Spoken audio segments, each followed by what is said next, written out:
ज्ञान और विश्लेषण के इस नए सफर में एक बार फिर से बहुत बहुत स्वागत है।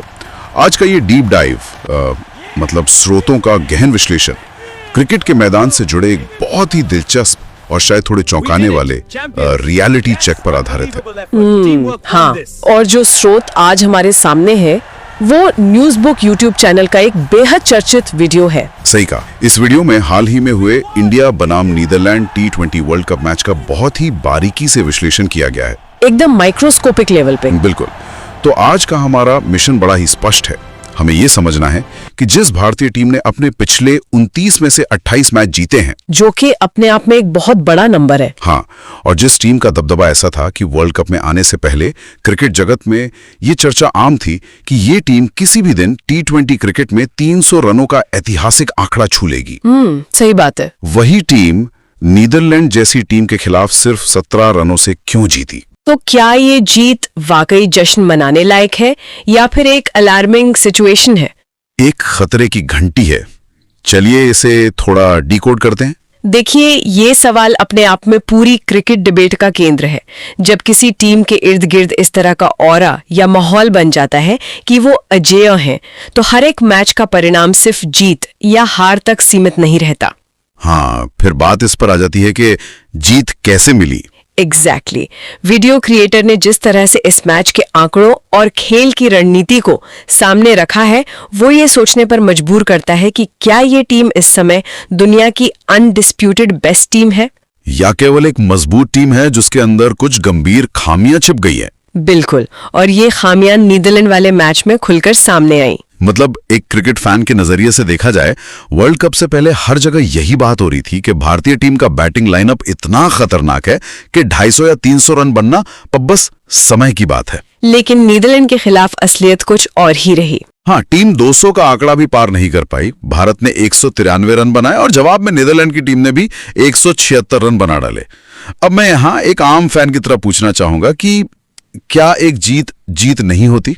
17 रन से जीतना भी तो टूर्नामेंट में आगे बढ़ना ही है, तो इसमें इतनी चिंता की क्या बात है? अगर हम इसे बड़ी तस्वीर से जोड़कर देखें तो ये समझ आता है कि 17 रनों का ये फासला T20 क्रिकेट में, और वो भी नीदरलैंड जैसी एसोसिएट टीम के सामने, बहुत ही मामूली है। हाँ, एक दो बड़े शॉट या एक नो बॉल मैच का रुख पलट सकती थी। सही कहा। और चिंता सिर्फ इस एक मैच की नहीं है। जो एनालिसिस सामने रखा गया है वो एक पूरे पैटर्न की तरफ इशारा कर रहा है। वो कैसे? अगर हम पिछले कुछ मुकाबलों के आंकड़ों पर गौर करें तो यूएसए के खिलाफ भारत को 29 रनों से जीत मिली, नामीबिया के खिलाफ 93 रनों से और पाकिस्तान के खिलाफ 61 रनों से। हाँ, स्कोर कार्ड तो यही बताता है कि भारतीय टीम ने इन सभी मैचों में आसानी से जीत दर्ज की। लेकिन स्कोर कार्ड अक्सर आधी कहानी ही बताते हैं। एनालिसिस के मुताबिक पाकिस्तान और यूएसए वाले मैच भी बीच के ओवरों में काफी फंस गए थे। वो मैच ऐसे नहीं थे कि भारतीय टीम ने शुरू से लेकर आखिर तक अपना दबदबा बनाए रखा हो। यूएसए के खिलाफ तो एक समय ऐसा लग रहा था कि मैच किसी भी करवट बैठ सकता है। तो ये जो लगातार बीच के ओवरों में मैच फंसने की बात है, रन रेट का अचानक से गिर जाना और विकेट्स का गुच्छों में गिरना, हाँ, सुपर 8 जैसे अहम चरण से पहले इसे किसी भी लिहाज से एक परफेक्ट विन नहीं कहा जा सकता। ये एक बहुत ही वैलिड पॉइंट है। जब बीच के ओवरों में मैच फंसता है तो उसका सीधा कनेक्शन टॉप ऑर्डर की शुरुआत से होता है। बिल्कुल होता है। और टॉप ऑर्डर की बात निकली है तो इस एनालिसिस वीडियो में भारतीय पारी की शुरुआत को लेकर एक बहुत ही चौंकाने वाला डेटा सामने रखा गया है। अभिषेक शर्मा के फॉर्म को लेकर। एग्जैक्टली। मैंने वो नंबर देखे तो मुझे अपनी आंखों पर यकीन ही नहीं हुआ। वो आंकड़े वाकई हैरान करने वाले थे। क्या आप उस डेटा को थोड़ा विस्तार से समझा सकती हैं? जरूर। अभिषेक शर्मा को लेकर जो डेटा न्यूज बुक ने निकाला है वो किसी भी टीम मैनेजमेंट की नींद उड़ाने के लिए काफी है। साल 2025 के आंकड़े देखिए। अभिषेक शर्मा ने 21 मैच खेले और उन 21 मैचों में वो एक बार भी 0 यानी 0 पर आउट नहीं हुए। एक बार भी नहीं। उनकी निरंतरता उस समय कमाल की थी। लेकिन अब फास्ट फॉरवर्ड करते हैं साल 2026 में।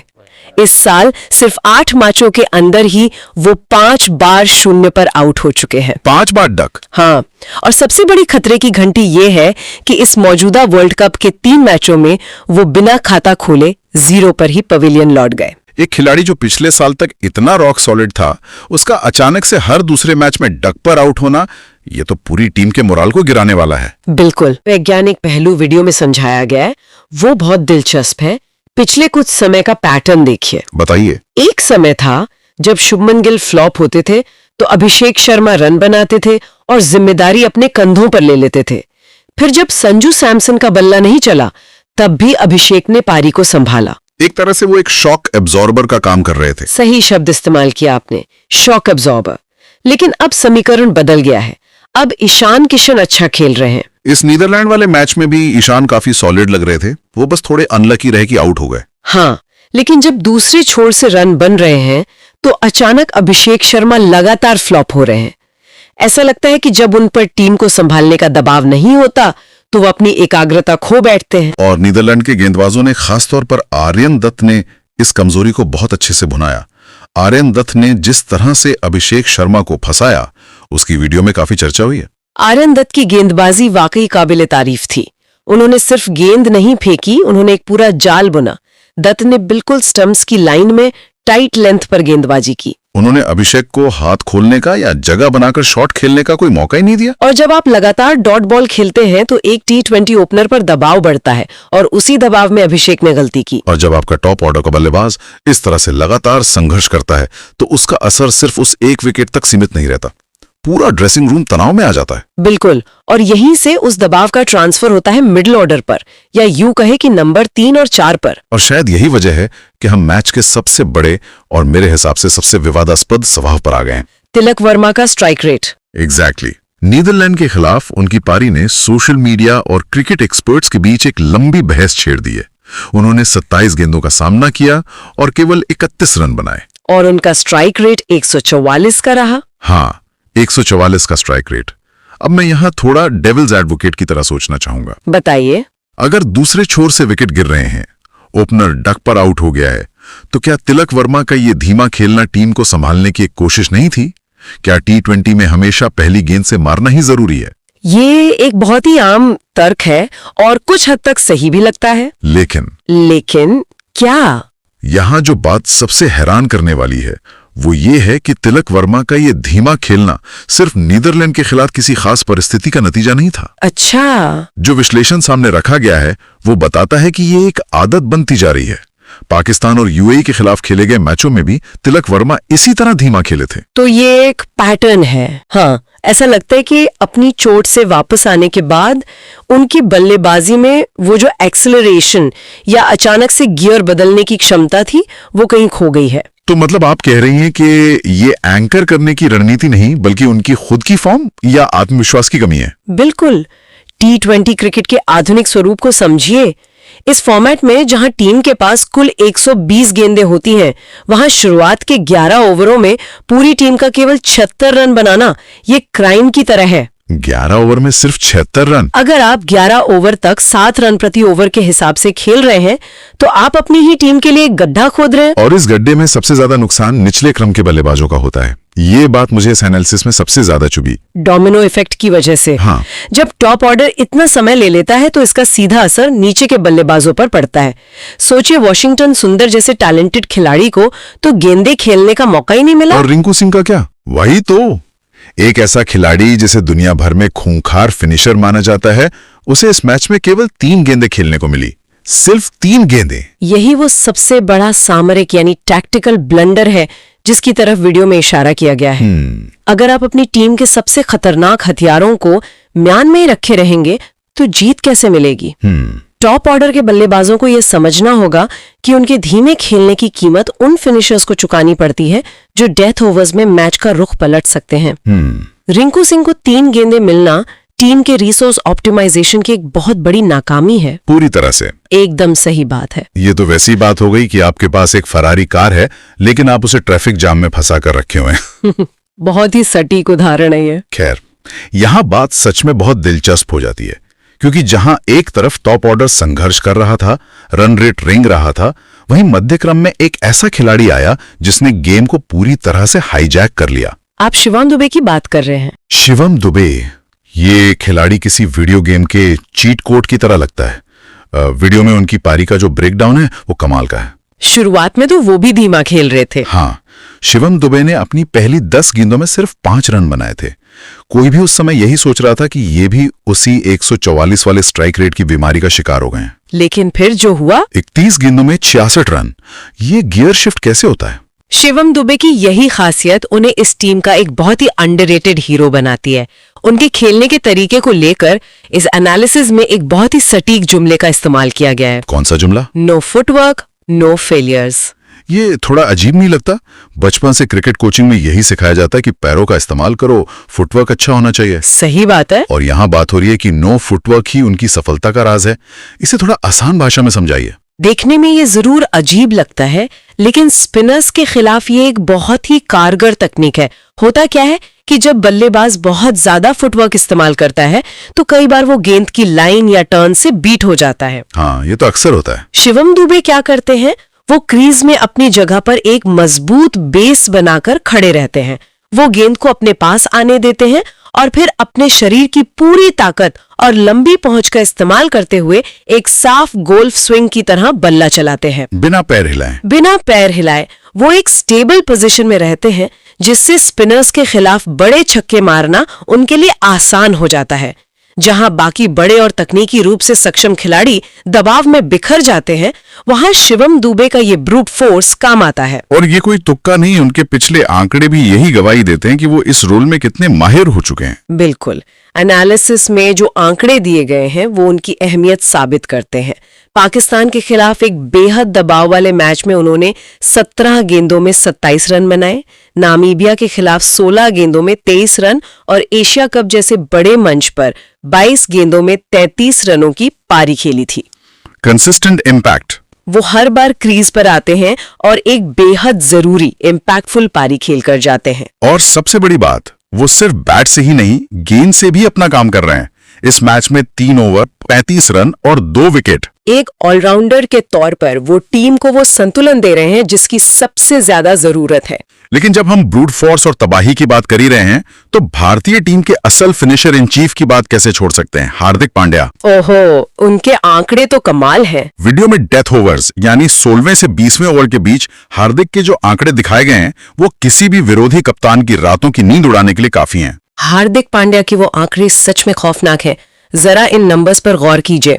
डेथ ओवर्स में 131 गेंदों का सामना करते हुए 249 रन, 249 रन, 190 का तूफानी स्ट्राइक रेट और 19 गगनचुंबी छक्के। 190 का स्ट्राइक रेट, मतलब जब वो आखिरी 4 ओवर में बैटिंग कर रहे होते हैं तो हर दूसरी या तीसरी गेंद बाउंड्री के पार जाने का खतरा रहता है। बिल्कुल, और यही वो चीज है जो भारतीय टीम को अंत में वो एक्स्ट्रा 20-25 रन दिलाती है। हार्दिक पांड्या और शिवम दुबे की जोड़ी को ये बहुत अच्छी तरह पता है कि पारी को कब और कैसे एक्सेलरेट करना है। इसके साथ ही इस विश्लेषण में सूर्य कुमार यादव, जिन्हें प्यार से सूर्या भाऊ कहा जाता है, उनके रोल पर भी बात की गई है। हाँ, सूर्या भाऊ का जिक्र भी अहम है। हालांकि वीडियो में ये पॉइंट आउट किया गया है कि पिछले 2 मैचों में उनका स्ट्राइक रेट थोड़ा कम रहा है। क्या ये भी तिलक वर्मा जैसी कोई चिंता की बात है? दिलचस्प बात यह है कि इसे चिंता का विषय नहीं माना गया है। ऐसा क्यों? क्योंकि सूर्या का ट्रैक रिकॉर्ड और उनकी खेलने की शैली अलग है। वो एक ऐसे खिलाड़ी हैं जो एक ही ओवर में 4 अलग अलग दिशाओं में शॉट मारकर अपना स्ट्राइक रेट 120 से सीधे 200 तक ले जा सकते हैं। उनका इंटेंट हमेशा आक्रामक रहता है। तो उनका स्ट्राइक रेट अगर कि 1-2 मैच में कम भी है तो वो एक कैलकुलेटेड रिस्क होता है, ना कि फॉर्म की कमी। एग्जैक्टली। चलिए, तो बैटिंग की पूरी तस्वीर तो साफ हो गई। टॉप ऑर्डर की लड़खड़ाहट, मिडिल ऑर्डर का रिस्की ऑपरेशन और फिनिशर्स की ताबड़तोड़ हिटिंग। अब गेंदबाजी की भी बात कर लेते हैं। हाँ, खेल के दूसरे पहलू यानी गेंदबाजी पर भी नजर डाल लेते हैं। 193 रनों का बचाव करते हुए भारतीय गेंदबाजों का प्रदर्शन कैसा रहा? खास तौर पर वरुण चक्रवर्ती के स्पेल ने तो सबका ध्यान खींचा। वरुण चक्रवर्ती ने अपनी मिस्ट्री स्पिन का जादू एक बार फिर से दिखाया। उनके आंकड़े इस मैच में सबसे ज्यादा प्रभावशाली रहे। 3 ओवर सिर्फ 14 रन देकर 3 बड़े विकेट। कमाल का स्पेल था वो। 5 से भी कम की इकोनॉमी रेट से रन दे रहा हो और साथ में टॉप ऑर्डर के विकेट्स भी निकाल रहा हो, तो वो अपनी टीम के लिए आधा मैच वहीं जीत लेता है। और दूसरी तरफ से जसप्रीत बुमराह ने हमेशा की तरह बल्लेबाजों को बांध कर रखा। 3 ओवरों में मात्र 17 रन दिए। बुमराह का सिर्फ क्रीज पर होना ही बल्लेबाजों में एक खौफ पैदा कर देता है कि इस गेंदबाज के खिलाफ रिस्क नहीं लेना है। ये बात एकदम सच है। लेकिन इस पूरे डीप डाइव में हमें निष्पक्ष रहना होगा। अगर 176 रन नीदरलैंड ने बनाए हैं और उन्होंने भारत के टॉप ऑर्डर को परेशान किया है, तो उनकी गेंदबाजी की तारीफ भी बनती है। बिल्कुल बनती है। इस एनालिसिस वीडियो में नीदरलैंड के गेंदबाजों, खासतौर पर आर्यन दत्त और लोगन वैन बीक के प्रदर्शन को काफी हाईलाइट किया गया है। ये एक बहुत ही जायज पॉइंट है। अक्सर हम एसोसिएट टीमों के प्रदर्शन को नजरअंदाज कर देते हैं, लेकिन नीदरलैंड की गेंदबाजी ने भारतीय बल्लेबाजों से कड़े सवाल पूछे हैं। आर्यन दत्त का जिक्र हमने अभिषेक शर्मा के विकेट के संदर्भ में किया ही था। हाँ, और उनका पूरा स्पेल ही बहुत अनुशासित था। उन्होंने पावर प्ले में रन नहीं दिए। और फिर आते हैं लोगन वैन बीक। लोगन वैन बीक के आंकड़े तो काफी महंगे नजर आ रहे थे आखिरी ओवर्स में। हाँ, वैन बीक की डेथ ओवर्स में भारतीय बल्लेबाजों ने काफी पिटाई की, लेकिन हमें ये नहीं भूलना चाहिए कि उन्होंने 3 बेहद अहम विकेट भी निकाले। विकेट्स तो निकाले उन्होंने। एक गेंदबाज के रूप में जब आप एक मजबूत बैटिंग लाइनअप के खिलाफ विकेट निकालते हैं, भले ही आपको रन पड़े, तो आप अपनी टीम को मैच में बनाए रखते हैं। नीदरलैंड की टीम ने सिर्फ घुटने नहीं टेके, उन्होंने एक प्रॉपर गेम प्लान के साथ भारतीय टीम को टक्कर दी। और यही वो कारण है कि भारतीय टीम 300 रन का सपना देखते हुए हकीकत में केवल 17 रनों के अंतर से ही ये मैच जीत सकी। तो आखिर इस सबका मतलब क्या है? इस पूरे गहन विश्लेषण को अगर हम समेटना चाहें, जिस भारतीय टीम से 300 रनों की उम्मीद थी, जो अपने पिछले 29 में से 28 मैच जीत चुकी है, उसके इस 193 रनों के संघर्षपूर्ण स्कोर और महज 17 रन की जीत से हमें क्या निष्कर्ष निकालना चाहिए? क्या सुपर 8 से पहले ये एक वेकअप कॉल है? हाँ, क्या ये एक वेकअप कॉल है? मेरी राय में निष्कर्ष बहुत ही स्पष्ट है। भारतीय टीम एक बेहतरीन टीम है, इसमें कोई दो राय नहीं है। उनका जीत का प्रतिशत और पिछले मैचों का दबदबा ये साबित करता है।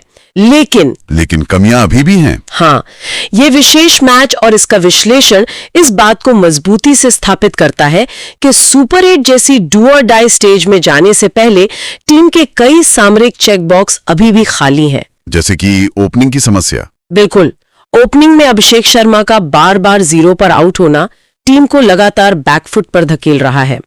तिलक वर्मा का पावर प्ले और बीच के ओवरों में बहुत धीमा खेलना और उसके कारण वॉशिंगटन सुंदर और रिंकू सिंह जैसे फिनिशर्स का बर्बाद होना, ये वो गंभीर कमियां हैं जिन्हें सुपर 8 से पहले हर हाल में सुलझाना होगा। अगर ये कमियां बनी रहीं तो बड़ी और निडर टीमों के खिलाफ ये टीम बिखर सकती है।